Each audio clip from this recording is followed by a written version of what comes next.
Unacceptable. I call Ron Mark. Yeah, well, that's and I do love passion, because it tells me that a speaker firmly believes what they are advocating, and you cannot ask for more than that. But I guess the points that have been discussed here today, if I was to categorise them, New Zealand First would be saying that there are parts of the general thrust of this legislation New Zealand First still will continue to support through this committee stage. The 5 points that are enunciated in the front of the bill, the report, and the commentary, New Zealand First has already put on the record that it supports 4. It is concerned about the 5th bullet point. But there have been a couple of other things raised here today that I need to put our view squarely on the table as regards them. The first one is around the SOP, number 248, which effectively raises the age of criminal responsibility from 17 to 18. New Zealand First will not support that SOP, and New Zealand First probably will draw the House's attention back to the 22nd of May 2008, when the second reading of my Youth Offenders Bill was held in this House. New Zealand First has reviewed all of the data. In fact, I've got to commend Derek Ball, who's picked up the social services portfolio for New Zealand First in his very first term. He's done a sterling job. And one of the things that he's done, and even surprised me, Mr. Chair, is that he's gone back through and had a look at the data that we argued and was clearly available to everybody with respect to youth offending. That data is very, very clear. And sometimes we gloss over these things and forget victims, and we do focus on the offender. I guess what we would say of that data, which is the reason we would not support this SOP, is that we challenge the statements being made by certain people, namely the former Judge Beecroft, and how wonderfully successful the youth justice system is, because we would say the evidence shows, Mr. Chair, it is not effective. We know that back in 2008, 43% of all violent offending was carried out by youths. 43%. We had evidence presented that showed that, 43% of all apprehensions across all crimes, all categories, all age groups came down to the age group 10 to 20. That in itself begged questions of the effectiveness of the youth justice system, and questions as to what it was we were doing right and what it was we were doing wrong. And in fact, the evidence showed that all the 18-year-old adults that Judge Beecroft was saying, well, they're adult offenders, had all been through the youth justice system and had been failed within the youth justice system. They had gone in there at the age of 10, 11, 12, 15, 16, and had all been subjected to the wonders of this world-leading youth justice system, and the result was they were in prison in the ages of 18, 19, 20, 21. Of course, people used to argue back and say, well, that's about adult offenders. It's adults that are going to jail. No, these adults were the graduates of the failing youth justice system. So we would put on the record, happy to have this conversation in the context of the age of responsibility in a more holistic form that clearly examines coldly and clearly, on fact, the effectiveness of the youth justice system, the parameters of its jurisdiction, and what types of punishments or rehabilitation programs it might be able to utilise or put into effect. We would say that this conversation around raising the age of criminal responsibility, accepting all of the arguments of the development of the brain. Now, I've spent a lot of my time between my stints in Parliament involved with fostering kids.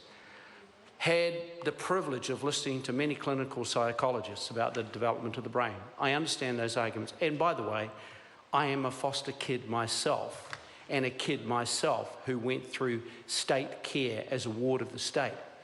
Want to have this conversation about raising the age of care to 18, Mr. Chair? Happy to endorse that, because I was one of those kids who was put out at the age of 17. In fact, I often tell the story about how I got home and my parents had run away. Well, actual fact, my foster parents had no longer, Mr. Mr. Chair, no longer had any responsibility for me, and then, Mr. Chair. Ron Mark. Thank you. And therefore, I had no home. In actual fact, when I joined the Army at, get this, the age of 16, able to be subject to the military justice system with everything that goes with it, because I'm smart enough, bright enough, intellectual enough, my brain has developed to the state that I can understand the difference to right and wrong. But no, today, 16-year-olds aren't, it would appear.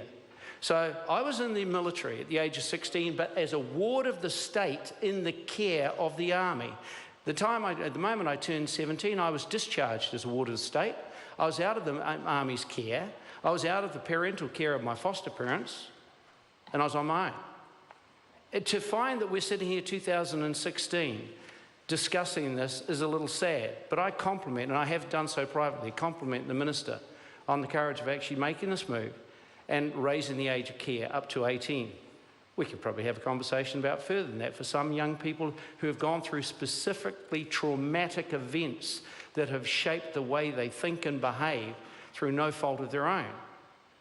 But you cannot move the age of criminal responsibility and ignore the fact that at the age of 17, young people are fully entitled to make a decision around being parents, fully entitled to drive a vehicle, and make very split-second decisions about how they maneuver that vehicle at speed on a highway where thousands of other people are driving. We cannot say that they do not have the compos mentis or the intellectual ability, the cognitive skills, and their brain is developed enough to actually not be held responsible for their criminal behaviour, but they are able to be held, be able to given a firearm, given a firearms licence, allowed to drink under supervision or not, allowed to drive a vehicle of any CC rating on a motorway. That's a conversation we're prepared to have, and we'd like to have that conversation around the age of responsibility, because there does need to be consistency right across the law, and we have failed to address that.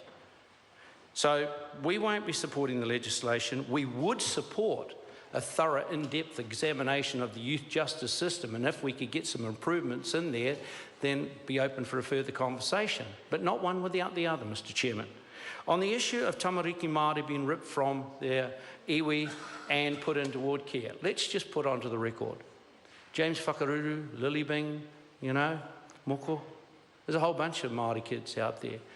Myself, Ria Bond, another ward of the state in New Zealand First Caucus, we know exactly what people are talking about. I had 6 foster parents, Mr. Chair, all of them Pākehā. Did I miss out on Te Reo Māori? Did I miss out on tikanga? Did I miss out on those things? Probably I did. Was I given the opportunity to pick it up later on? Not when I would have liked to. But those things can come to you, and they have. I ended up being CEO of Federation of Māori Authorities, and I've done a whole bunch of treaty settlement work beyond that. But what is more important than anything, and this cuts across any decision to place people with a particular race of people because they think they'll be better off there, the 3 things: that the home that they go into is a home where they'll be loved, that the home that they go into is a home of compassion, that the people who have chosen put their hand up to take those children into their care want them in there, that they're not an accident and an inconvenience. That's all that matters, and it doesn't matter if those caregivers are Chinese, Scottish, Irish, English, or South African. It doesn't matter. For me, as a Māori, the only thing that was important was being cared for, brought up in a safe home, in a loving home, in a forgiving home, because, boy, I made lots of mistakes and I caused lots of people a lot of heartache and heartbreak. And yet those foster parents stuck with me. That's what matters. So that brings us to the other point. We do have concerns about outsourcing and the opportunity for privatisation of care and the corporatisation of it. That worries us. We have no issues with dealing with NGOs like Fostering Kids, the Salvation Army, some of those other NGOs that have been in care, giving care, open home for decades.